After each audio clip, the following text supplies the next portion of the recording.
And uncharacteristically for me, I brought notes today. Because it's such a nice opportunity to speak live to a group of people in front of me. The last number of years has involved a lot of Zoom meetings, some in-person things. And there's always a whole list of surprises. Bob's kind of smiling at me and laughing. Towards the end of the pandemic, I was invited to speak to a group of educators in Kazakhstan. And it was on Zoom, so this was fine. The time zone was challenging. I did my keynote speech at 1:30 a.m. and then had to stay awake for a workshop that would start at 3:30 a.m. and run for 2 hours. And I made one of the biggest mistakes of my career, just as we're sitting there. Bob's got the tech working on our dining room table, and we've got the lighting right, and everything's all fine. And I'm chit-chatting with the technical people on the other end of this thing. And I said, well, I understand that you're translating this speech. And I said, yes, we're doing simultaneous translation. We will let you do it in English, and we will simultaneously translate it into Kazakh and Russian. And I thought, okay, well, this is a first. I don't think I've ever been translated into Russian before. That was fine. Then I said to them just before they were hitting the go live button, so how many people do you have registered for this conference? And they said, we just crossed the 10,000 mark last night. Oh, God. Go live. And I thought, oh boy, okay. As it turns out, when it's online, it doesn't matter because you don't actually ever get to see all those people up there. I'm really pleased to have this opportunity to speak with you today. And I will use some notes because my memory is not as good as it used to be. However, my heart is still strong and into the work with all the passion I always had. I'm pleased to be here because I will tell you and share with you that effective Rotarian and community leaders are my heroes. When you think about the difference your club has made in this community, it's incredible. I mean, on one level, you think we get here, once a week and we get together and we do fines and we have a little bit of fellowship and camaraderie. Okay, so. Well, the so part is that together the Rotary clubs in our community change the world for the people who live here. And then we take it even further. We change the world across the province, the country, and all the way around the world. And if you're bringing in clothes to support Mako, if you're doing any of those things for your auction, you are part of that chain. And I'll tell you, right now, as I watch the news each day, it's easy to become disillusioned and a little bit sad about what's going on. What happened to kindness and caring? What happened to civility and respect? And is there any of that in our world today? I'll tell you, somebody needs to continue to show that example so that when people actually wake up to the damage we are doing socially to each other, there's a touchstone of people who still know how to do it well. That's part of who we are as Rotarians too. And it's part of who you are as leaders in your families, in your businesses, and in our community at large. What a great invitation, by the way. Irene made me so happy. I said, Irene, what would your members like me to speak about? And she said, oh, just speak about whatever you're passionate about at the present time and would like to share with us today. You know how to get a woman's attention, I have to tell you. That's not the kind of invitation I get very often. And so what I want to share with you today is a little bit about what I've been up to in the last few decades. To share with you some of the work I've done in Rotary and in my career, and some of the things I've learned about leadership in that period of time. And some of those will have, your president may have gone to Great Lakes Pets or whatever it was sometime in the past. I think they had a video of me as well. But I've actually had the most wonderful pathway through life. I mean, for someone who grew up on a tobacco farm of all things, to parents with grade 3 and grade 10 education, immigrating to Canada, I can't believe the opportunities and the things that I've had a chance to do. And I'm grateful for them. And it may be that some of that gratitude and passion that I've put into those activities helped me along the way. But my focus has always been on helping others I think there's two things that we want to accomplish as we lead in life, whatever organization we lead. The two big important pieces are, first of all, to leave whatever we're doing, wherever we are, better than when we found it. To do our own little part to improve our business, our organization, our schools, our community, our family. And the second half of that, so I call that first half my impact and our impact as leaders. The second piece we need to think about is what I refer to as legacy.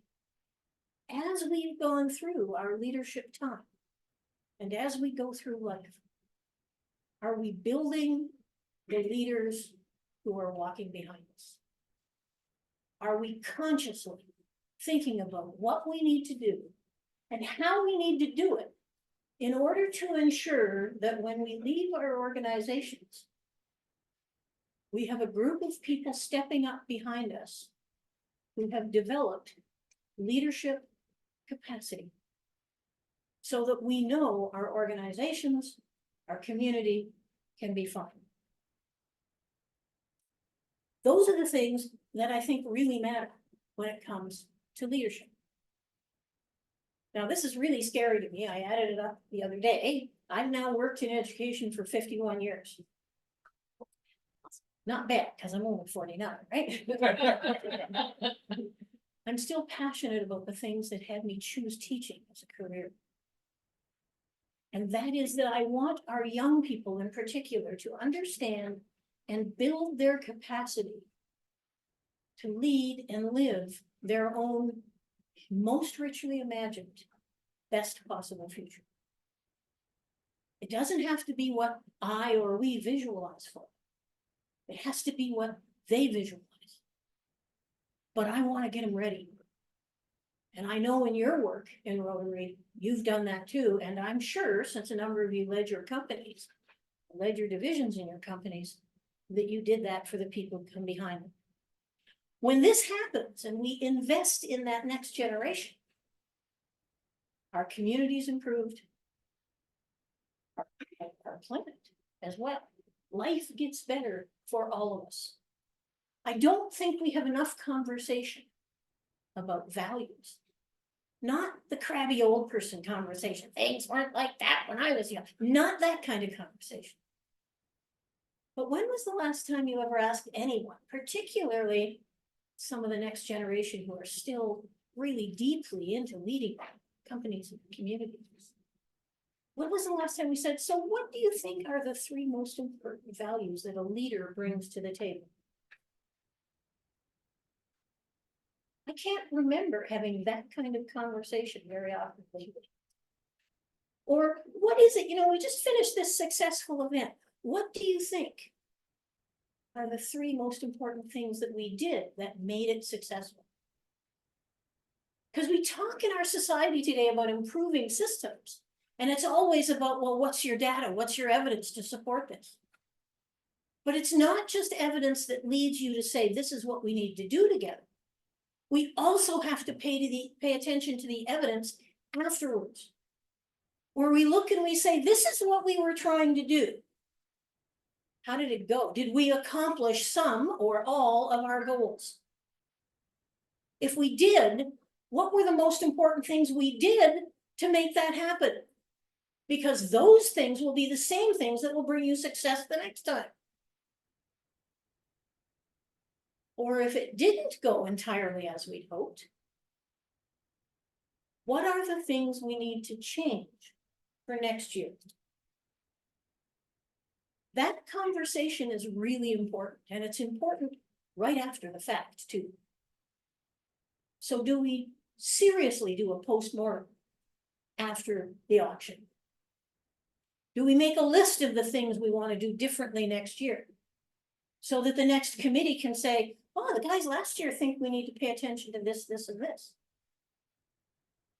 Those are important steps of closing the leadership loop, learning from our earlier work, and continuously improving. Those things are important. Now, in my 51 years, I worked with our staff here. People don't realize it, by the way, but your school board is probably one of the largest employers in our community. When I was there, we had over 4,300 staff. Right? And I was always embarrassed that I couldn't remember their names. Anyway, I tried. Then I went on to lead Ontario school reforms during Liberal government, and somehow or other people didn't notice. But in Ontario during those years, by the time I left, Ontario students were the highest achieving literacy people on the international tests in the world. We were the highest achieving English speaking jurisdiction. And we were second of all the countries in the world in terms of the performance of our 15-year-olds. Second only to Finland. And Finland is it's not a very diverse place. The Finnish language is difficult to learn. And so, given our diversity, because at that point in time, this was back in 2015, 16, 29% of the students in Ontario started school speaking neither English nor French. And yet the prosperity of our province and our country depends on their being ready to be successful. Canada does not produce enough children on our own to keep our economy growing and to meet the needs of our economy and our lifestyle. We depend on immigration. We need to remember that when the influences from north of us, south of us mostly, start to crawl across the border. Anyway, our schools, in fact, aren't perfect. They don't do everything incredibly well. But I really become frustrated with the number of people who say, well, our schools aren't doing this and they aren't doing that. Because our teachers and our leaders in education deserve better respect than that. We have our daughter got married last fall, and the young man she married is a kindergarten teacher for the French Catholic board here. And so early in the pandemic, I'm saying to him, so you're teaching kindergarten on Zoom? And he went, yeah. And I thought, oh God, just kill me now. What an incredible thing. I said, so how do you keep their attention? He said, oh, you don't, they just wander away. He said, but when I start something really important, I've got a tub of stuffed animals beside my chair in my dining room. And I reach in and grab a couple of puppets, and the puppets start talking, and they all come back. First, you have to get their attention. Over the past 7 years, I've worked as an educational consultant, 26 countries. What a marvelous opportunity. But I've learned an incredible amount about school systems and what people want for their communities, the next generation and beyond. About leadership and system change. I've also used those opportunities to take time to travel with Bob and fulfill my commitments to Rotary. Learn about life, leadership, and culture everywhere, which is why I want to share with you some of my tips. And you can read a leadership book and hear about leadership values and so on. You don't necessarily need me to share those. What I want to share with you are my personal reflections and things that I pay attention to in my successful pathway. Our world's a really complicated place. One view, as I said, is that we're becoming less civil and less safe, and our challenges are now global, too big to resolve. Rotarian leaders don't see that as a reason to give up on civility, integrity, and caring. We see it as a time to collaborate more effectively with an increasing number of like-minded people, to make life better in big and small ways here and everywhere. But we don't talk about that, do we? How many more people would be beating down our doors to join our Rotary Club if we actually openly talked about why we do what we do?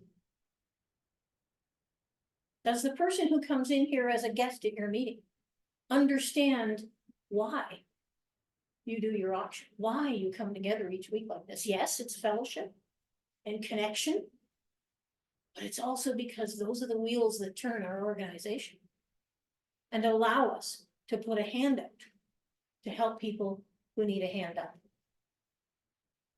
Rotary and our work together in this organization does indeed create hope in the world. And I think our focus on kindness, caring, support, patience, persistence actually is still the most effective solution to the problems that our world faces. And that's our why, as I said. It's the reason we invest so much of our time, talent, and treasury in this organization.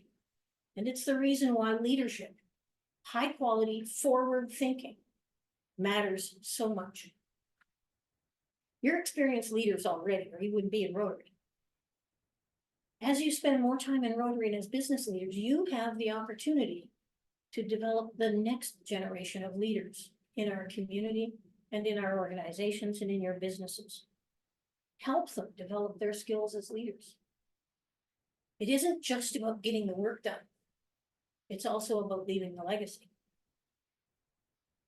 So I've got 5 specific leadership reflections that I want to pay attention to today. And I'd ask you to really reflect regularly on your leadership and identify what you could do to become even better. The first is where I started today. Start with your why. Simon Sinek in his book talked about that. That before you do anything else, in his research studying successful leaders around the world, those people who had the greatest influence, if we want to inspire people to do great things, first learn and understand why we do the things we do as Rotarians. And understand when a new member comes, prospective new member comes through your door, understand why they're here. What is it that they think they can gain from Rotary? And how can we be sure in our regular meetings that we pay attention to that and deliver it? How can we invite them to take part in specific activities of Rotary in our club, district, internationally, to respond to their why? What's your why? If we're inspired by our why, others will be inspired to follow us. And it gets easier. And that creates an incredible power to create results and to move people. It causes people to lean in together. Second tip, communicate. Communicate early, often, and in different ways. I'm so glad to see you have a hybrid meeting. Our club's hoping to move in that direction in the next one. Knowing why is your first step, but it's important to share that.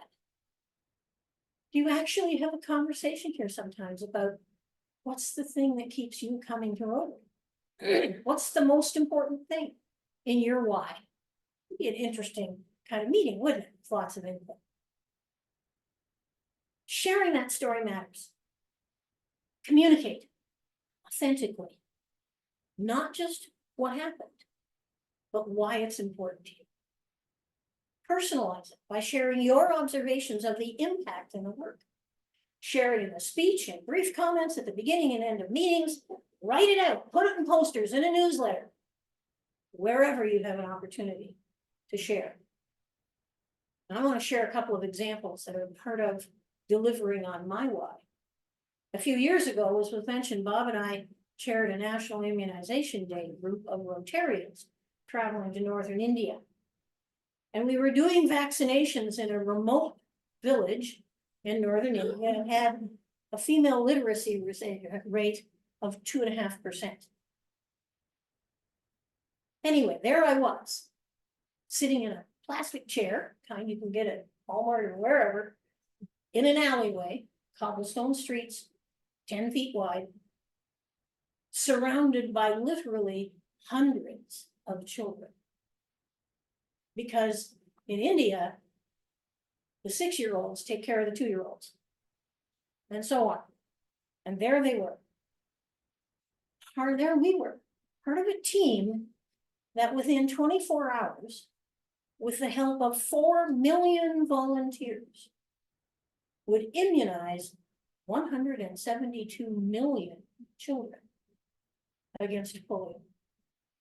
Now that doesn't give you goosebumps. You're connected to that. Right. The sea of children was surrounding me, and every once in a while, the ladies of the village had to kind of push the kids back, or they would have literally tipped our table and chairs over. And as I'm sitting there, suddenly part of the crowd parts and a tractor pulls up. Now, very few families there have any motorized conveyance. So the tractor, first of all, is a source of great pride. It's also the family car when it's time to go shopping.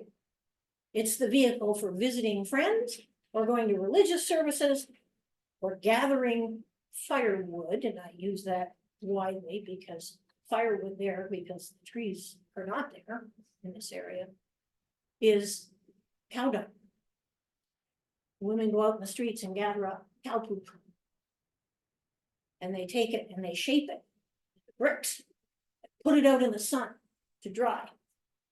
And that's what they use to cook dinner. A lesson in how lucky we are. The tractor stops. It's got mom and dad and grandma and more kids than I could count hanging onto it, sitting on the top and hanging onto the sides. And they take a little green silk bundle and they hand it down. And it goes across the hands of the 6-year-olds and younger, crowding the street. And they hand it to me. And I open it up.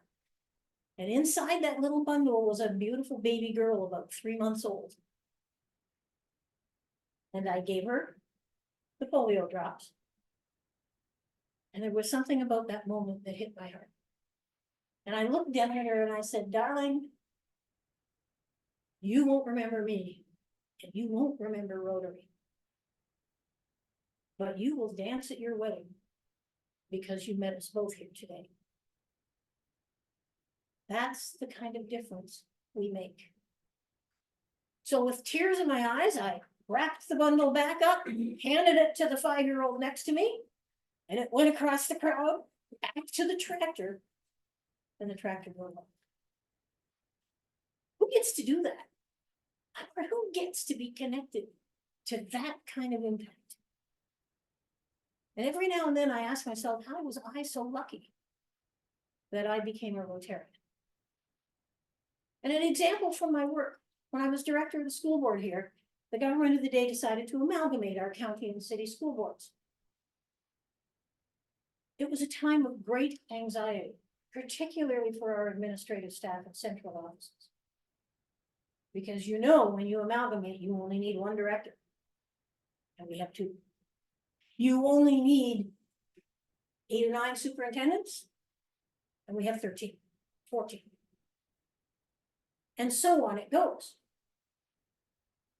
Yet the work of doing the amalgamation well required our staff to work really hard with considerable accuracy and open hearts to make the new organization work. And that's a tough order in that time. By the way, in the business community, more than 65% of mergers fail. I was mindful of that when we were talking about school boards. And as with many government projects, details and specific information about what the rules and legislation would be around the amalgamation was slow in coming and pretty thin. Staff were nervous, so I started producing, getting back to the communication, I started producing a newsletter every week. Actually, my executive assistant produced it each week. And we would put as much information as we had in it, and she'd look at me and say, we haven't got any new information since last week. I said, I don't care, we're gonna highlight some things anyway. Just say, here's what's happening in this department, here's what people are doing in this department. Models of good action and good leadership. We had staff meetings in the central office every couple of weeks. And the staff would say, well, this is horrible, we don't know what's gonna happen, and when is this gonna happen? And I'd say, I don't know, I don't know, I don't know. We're waiting for the government legislation. But I can promise you this, folks. My job's gonna be one of the first ones that's gotta be sorted out. Because then you have a leader of the combined organization who can make decisions about how to move forward. So I'm gonna remind you, my job's the first one on the line. And you know what? I think the amalgamation's a good idea. That took the temperature down. I said, and we'll sort it out. We'll sort it out together. I promised them that they would know as soon as I knew about any of it. And that if there was something that I couldn't share with them, I would be honest about the fact that I had the information. And for confidentiality reasons, legal reasons, I would be unable to share it with them yet. When they could look me in the eye and hear that, the fear subsided. We built trust. That's what communications does. They still felt anxious, but I was really clear about how proud I was of them and their work, and that I cared.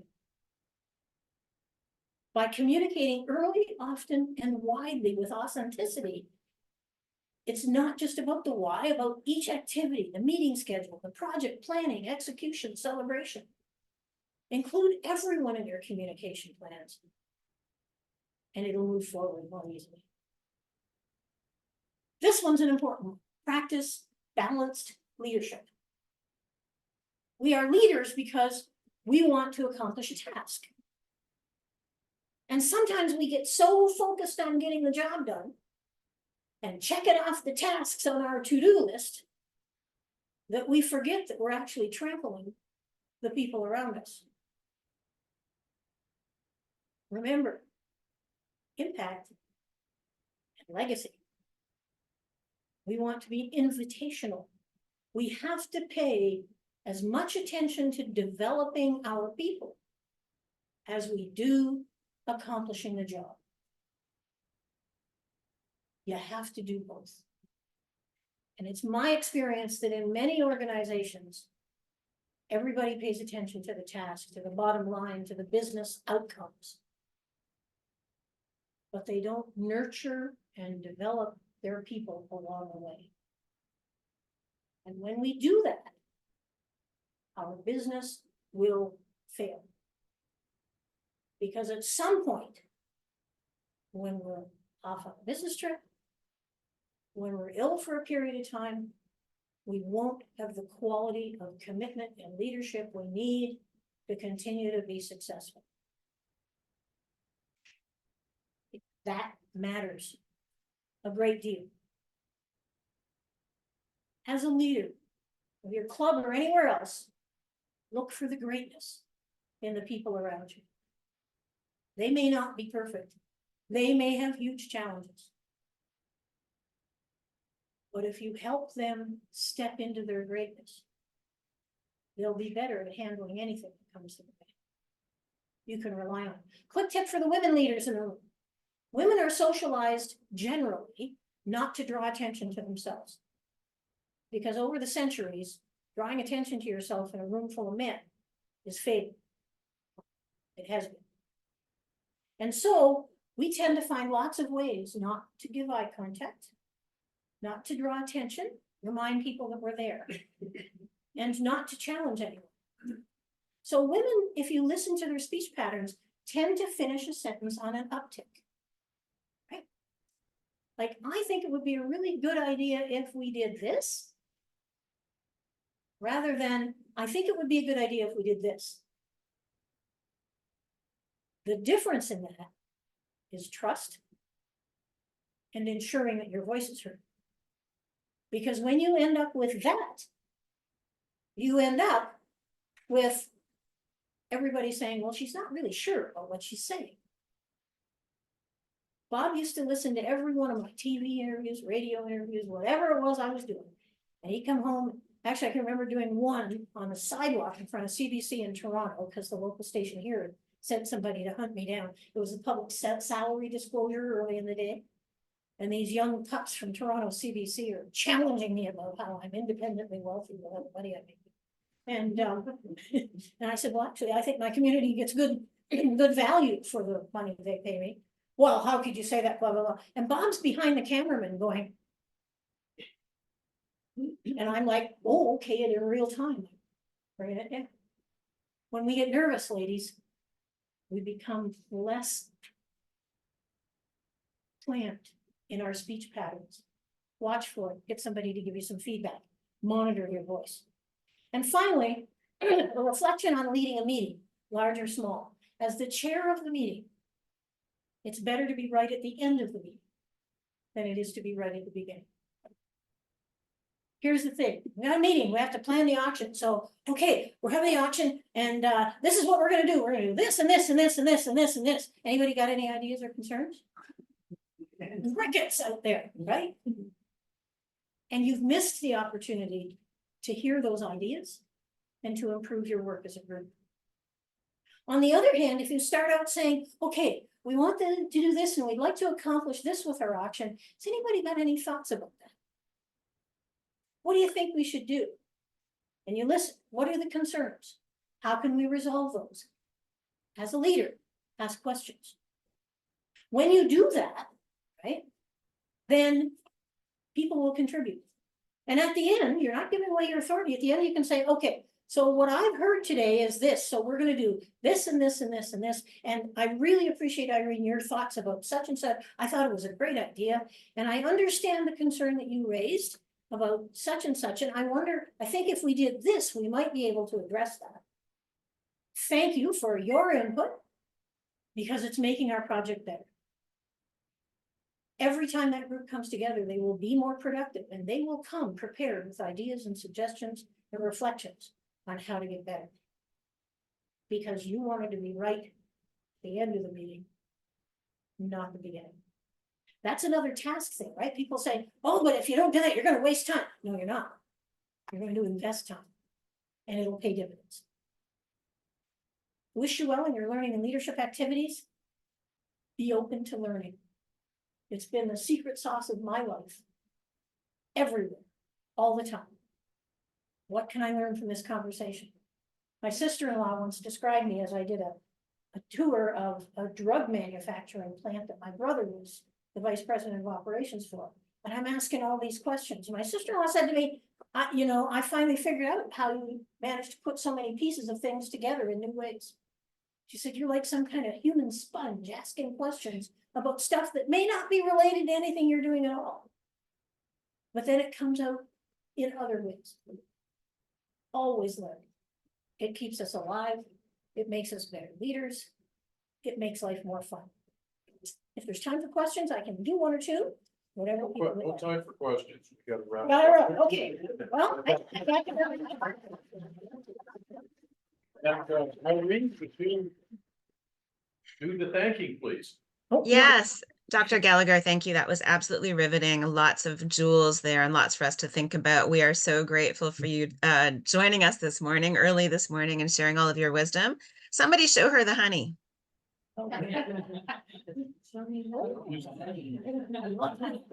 That's great. Thank you.